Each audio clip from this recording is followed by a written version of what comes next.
When people talk about prison debts, they imagine money, cigarettes, snacks, favors. That's what outsiders think a bet looks like in here. But inside, a bet is never just about what you put down. It's about what you owe when you lose. And owing something in prison doesn't mean you're broke. It means you're exposed. It started as a joke. We were in the day room watching two guys play cards on a metal table that had more scratches than paint. The room was loud. Someone was laughing too hard. Someone else was arguing with the TV like it could hear him. It felt normal, which is dangerous in prison, because normal makes you forget where you are. One of the guys playing cards missed an obvious move. The other one slapped the table and laughed. "Man, you're blind," he said. "I could beat you with my eyes closed." The first guy shrugged. "Then do it." The room leaned in a little, not forward, sideways, like everyone wanted to see without being seen seeing. The second guy grinned. "Let's make it interesting." "Bet?" the first guy asked. Bet. It was supposed to be small, just a pack of noodles, a joke bet, the kind people make when they're bored and trying to kill time. The first guy laughed and said, "If I lose, I'll give you 2 soups. "Make it 3, the second guy said. "3 soups? That's robbery." "Then don't lose," the second guy replied. They shook on it. No paperwork, no witnesses needed. In prison, handshakes mean more than signatures. The first guy lost, not by much. One bad card, one stupid move. The table went quiet for a second. Then noise rushed back in like nothing important had happened. 3 soups, the winner said, still smiling. The loser nodded. "After commissary." "Today," the winner said. "Commissary's not till tomorrow." The smile stayed on the winner's face, but it changed shape. "Then tomorrow," he said. "I'll be waiting."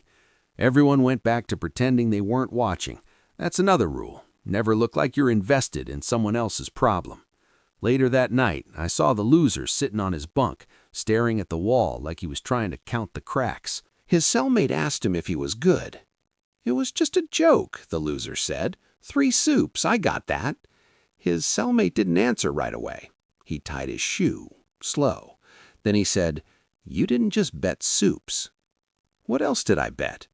"You bet your word." "So?" "So now he owns your word," his cellmate said. "And if you don't pay when you said you would, he owns your problem." The next day, commissary came and went. The loser got his items. He passed 2 soups to the winner in the day room and kept 1 back. "That was the deal," he said. 3 soups. I gave you 2. The winner's smile disappeared completely this time. "You said 3. "I said I'd give you 3 if I lost. I lost. I gave you 2. That's close enough." That's when someone pulled him aside. Not hard, not aggressive, just a hand on the elbow guiding him out of the noise and into the quiet corner by the vending machines that didn't work. "You're new," the winner said quietly, "so I'll explain this once." "I paid you." "You paid me part of what you said you'd pay," the winner replied, "which means you didn't pay me." "It was a joke bet." The winner leaned closer. "There are no joke bets in here. There are only bets you keep and bets that teach people not to trust you." "I'll get you the 3rd one later," the loser said. "Later doesn't fix today," the winner replied, "and today is when people are watching." "Who's watching?" the loser asked. The winner glanced at the room, not at anyone specific, just at the space. "Everyone who cares whether your word means anything." That's when the loser made the second mistake. He laughed. Not loud, not mocking, just nervous. But laughter in the wrong moment is disrespect. In prison, disrespect doesn't need to be loud to be heard. "Relax," the loser said. "It's noodles." The winner's voice stayed calm. "It stopped being noodles when you said yes." They separated without a scene. No fight, no shouting. That's how problems grow in here. Quietly. They don't explode. They ferment. That afternoon, the loser tried to borrow a phone.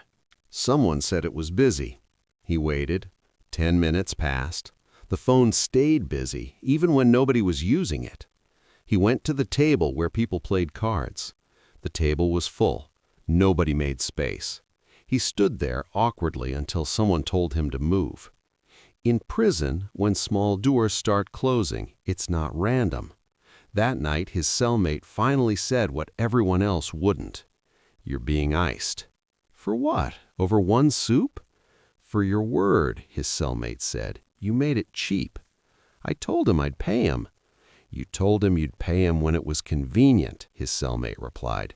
"That's not payment, that's delay, and delay is debt." The next day, the winner approached him again. Same calm voice, same empty eyes. "You got the third soup?" "I will," the loser said. "I just need time." "You don't need time," the winner replied. "You need to fix the way this looks." "Looks to who?" "Looks to me," he said, "and looks to everyone who saw you shake my hand." The loser felt his chest tighten. "What do you want?" The winner thought about it for a second. "You'll bring me the soup tonight, and you'll bring me something else." "What else?" "Your turn at the phone tomorrow," the winner said. "You'll wait, I'll talk." "That's not fair." The winner tilted his head. "Neither is owing someone and acting like it's nothing." That's when it clicked for me, watching from across the room. The debt had already grown, not in value, in shape. It wasn't about soup anymore. It was about control, about who gets to decide when something is done. The loser didn't bring the soup that night. He couldn't. Commissary was closed. The third soup was in his locker, but his locker was in a different unit. He told the winner that. The winner listened. Then he nodded. "Then we'll adjust," he said. Adjusting in prison is a bad word. The next morning, the loser's mattress was missing. Not stolen, moved. The officers said it was a mistake. He spent half the day without it. When he got it back, his locker had been gone through. Nothing valuable was taken. Just enough was disturbed to let him know someone had access.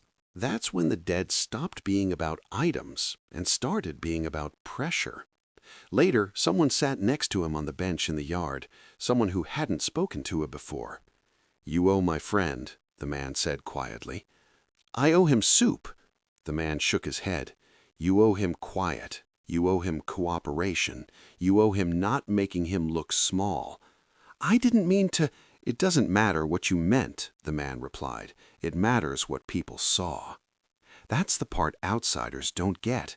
In prison, debts aren't numbers, they're narratives, stories about who can be trusted, who can be leaned on, who can be pushed. The loser tried to make it right. He brought the third soup. He apologized. He offered an extra one for the trouble. The winner accepted the soup. He accepted the extra one. He accepted the apology. And then he said, "Good, now we're even." The loser exhaled like someone who had been holding their breath underwater. They weren't even. The next week, the loser was asked for another favor. Then another. Small things. Holding a spot, passing a message, watching a door for a minute. Nothing illegal, nothing dramatic, just enough to keep the balance tilted.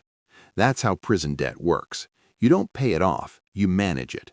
And the more you manage it, the more it manages you.